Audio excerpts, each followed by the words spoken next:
semana viene cargada de noticias que tenemos que comentar. Unas noticias que tienen además un hilo conductor común, los abusos sexuales por parte del clero. Y unas noticias que confirman que estamos atravesando un periodo de gran tribulación que tenemos que pedir al Señor que acabe cuanto antes. Yendo por orden cronológico. Se ha sabido que el auxiliar de Tegucigalpa, Monseñor Pineda, ha presentado la dimisión a su cargo, que ha sido aceptada por el Papa, sin dar explicaciones. En la nota donde lo comunicaba dice que los motivos los saben Dios y sus superiores. No hay más explicaciones. La archidiócesis de Tegucigalpa publicó a continuación una nota dándole gracias por los servicios prestados. No hay motivos públicos del porqué de esta extraña dimisión. Tiene 57 años. No hay motivos públicos y entonces algunos han especulado que está relacionado con las acusaciones de hace unos meses contra él por conducta sexual inapropiada y por abusos financieros. Son rumores. Y hay que recordar que la presunción de inocencia tiene que valer para todos, porque si no todos estamos perdidos. Y que por lo tanto, mientras no haya pruebas y un juicio condenatorio, todo el mundo tiene derecho a ser considerado inocente. La Fiscalía hondureña ha dicho que no hay cargos contra él. Hasta aquí una parte de la noticia. Pero resulta que esta semana se ha sabido que hace un poco más de un mes, en junio, un grupo de 48 seminaristas de la archidiócesis de Tegucigalpa presentaron un informe a los obispos, un informe que acaba de hacerse público y que fue estudiado por el conjunto del episcopado hondureño, en el que denunciaban la situación de homosexualidad y de acoso homosexual dentro del seminario de Tegucigalpa. El cardenal Maradiaga, el arzobispo, y también el presidente de la conferencia episcopal, el monseñor Garrachana, dijeron que eso era falso y acusaron a los seminaristas de mentir, bien, de estar equivocados y de estar tergiversando la verdad. Bueno, si hay causa y efecto entre esa carta de casi un tercio de los seminaristas, si hay causa y efecto entre eso, esa denuncia, que repito, no tengo ningún dato para decir que eso es verdadero. No puedo asegurar en absoluto, no hay ningún dato para decir que esos chicos tienen razón y que eso existe de verdad en el seminario de Tegucigalpa. No hay ningún dato, simplemente constato.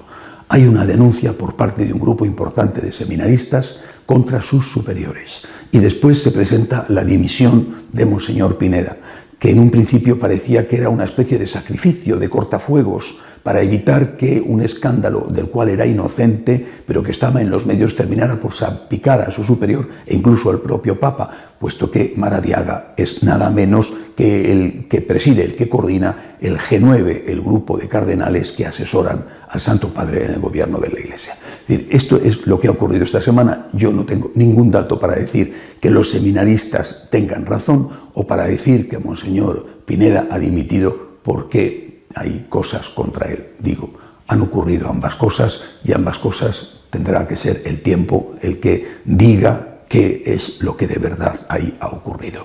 Segundo hecho de esta semana en Chile.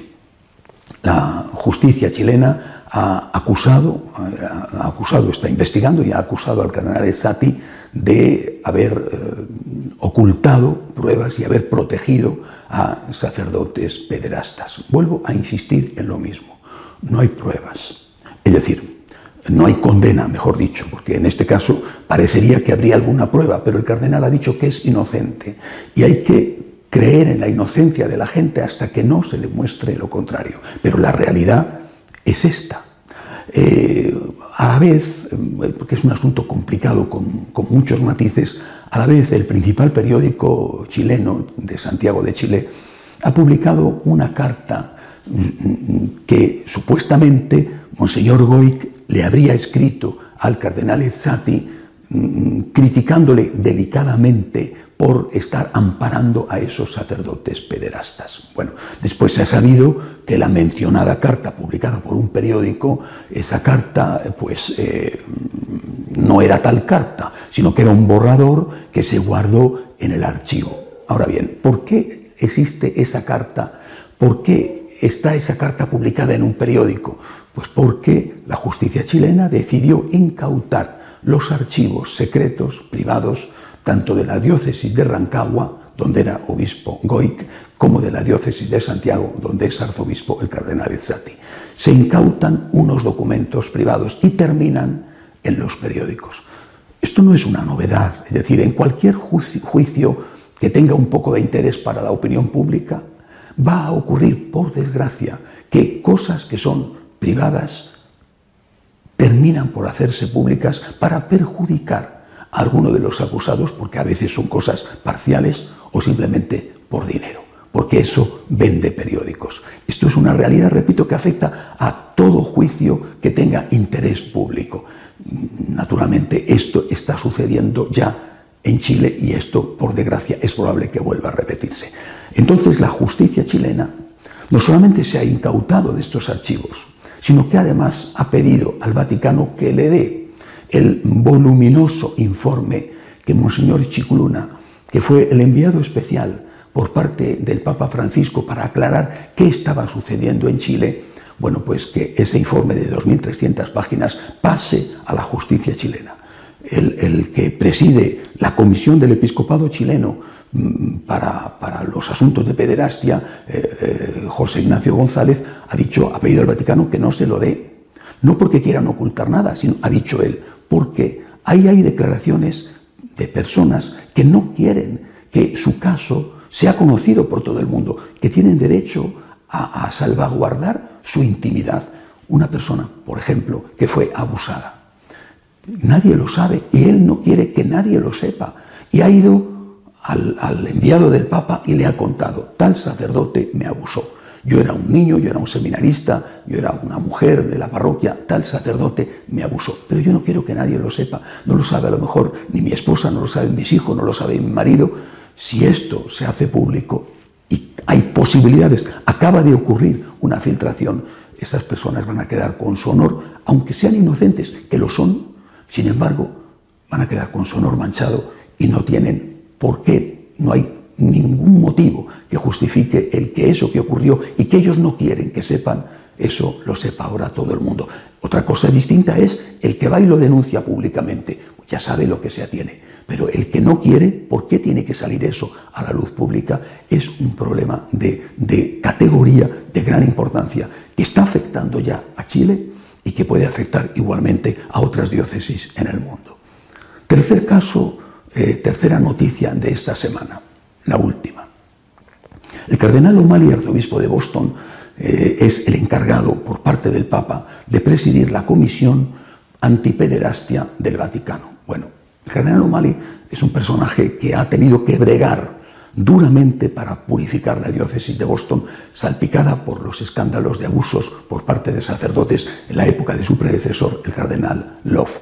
El cardenal O'Malley es el que, después de la visita del Papa a Chile, con todo aquel problema con las denuncias de las víctimas del sacerdote Karadima, que supuestamente eran todas denuncias falsas, el cardenal O'Malley publicó una nota diciendo que no le parecía bien cómo estaban siendo tratadas esas personas.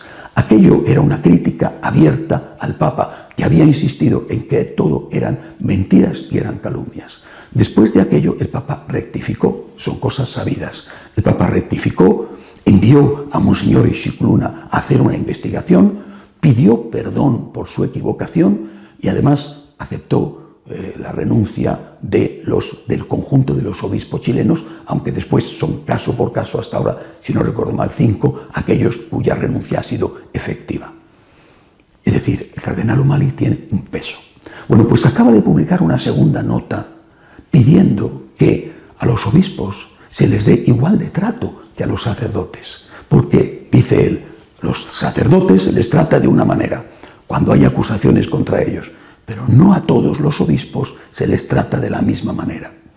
Él no cita el caso chileno, él no cita el caso hondureño, pero él sí cita un caso concreto de Estados Unidos, el del cardenal McCarrick. McCarrick tiene en este momento, si no recuerdo mal, 88 años ya. El cardenal McCarrick está en este momento suspendido, le han prohibido hacer actos religiosos públicos. Bueno, pero el cardenal McCarrick tiene una historia. Cuando era sacerdote, presumiblemente, porque está en juicio, cometió abusos sexuales contra menores. Eso está en juicio. Insisto, mientras que está en juicio, hasta que no se sepa la sentencia, cada persona tiene derecho a la presunción de inocencia. Pero está en juicio y había posibilidad de que fuera verdad y por eso la Iglesia le ha retirado la competencia de celebrar actos religiosos públicos. Pero esto no es todo. Cuando el actual cardenal McCarrick fue nombrado obispo y enviado a la archidiócesis de Newark, según se acaba de saber, o se ha sabido hace poco, también cometió abusos contra seminaristas, abusos que fueron denunciados y abusos por los cuales la diócesis de Newark tuvo que pagar una cantidad de indemnización para que no salieran a la luz pública. Esto lo ha contado el propio arzobispo actual de Newark, el cardenal Tobin. Es decir, el cardenal Tobin ha contado que esto es verdad, que efectivamente hubo esos abusos y que la diócesis tuvo que pagar. Pues bien, sabiendo esto, que no digo que fuera de la opinión pública, pero era evidente que el cardenal Tobin por lo menos lo sabía y el anterior arzobispo de Newark lo sabía. Sabiendo esto, hace 2 años al cardenal McCarrick le conceden el Premio Espíritu de Francisco, que se lo dan a las personas más identificadas con la línea del actual pontificado, y nada menos que fue el cardenal Cupic de Chicago el que le dio el premio. Ahí está la galería de fotografías. Es decir, si se sabe que este señor por lo menos ha habido abusos sexuales contra adultos y han tenido que pagar por ello para evitar un juicio escandaloso. No se sabía quizá en ese momento lo de los menores, pero al menos esto se sabía. ¿Cómo es posible que le den un premio público? ¿Y cómo es posible que además sea ese premio público que mancha no solamente a los que se lo dan, sino a la persona cuyo nombre lleva el premio? De esto es de lo que habla O'Malley. Igualdad de tratos, porque lo que no puede ser es que a unos les traten durísimamente y a otros, sobre todo si son de determinada línea, les traten con más complacencia hasta que ya no queda más remedio porque el problema revienta.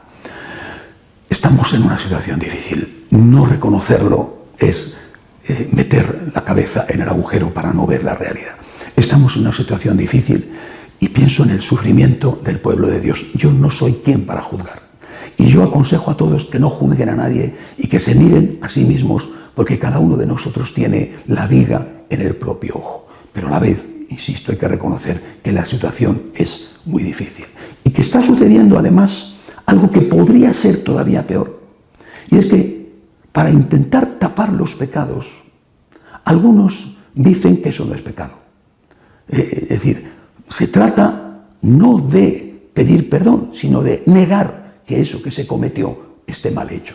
Eso sería todavía peor. Porque el Señor nos advirtió y nos previno contra los escándalos. Dijo, haced lo que dicen, no hagáis lo que hacen. Y más o menos el pueblo fiel, más o menos, sabe qué es lo que tiene que hacer sobre ese tema. Pero en cambio no está preparado, porque no tiene formación teológica para defenderse de los que enseñan mal. Y que quizá incluso pudiera ocurrir que eso se debiera a intentar tapar defectos y pecados de ellos o de sus amigos. No estoy seguro, pero podría ser a la vista de lo que está sucediendo. Recemos por la Iglesia y pidamos al Señor, supliquemos al Señor que esta gran tribulación termine cuanto antes. Pidámosle a la Virgen, Madre de la Iglesia, que proteja a su pueblo y que nos proteja a todos. Hasta la semana que viene, si Dios quiere.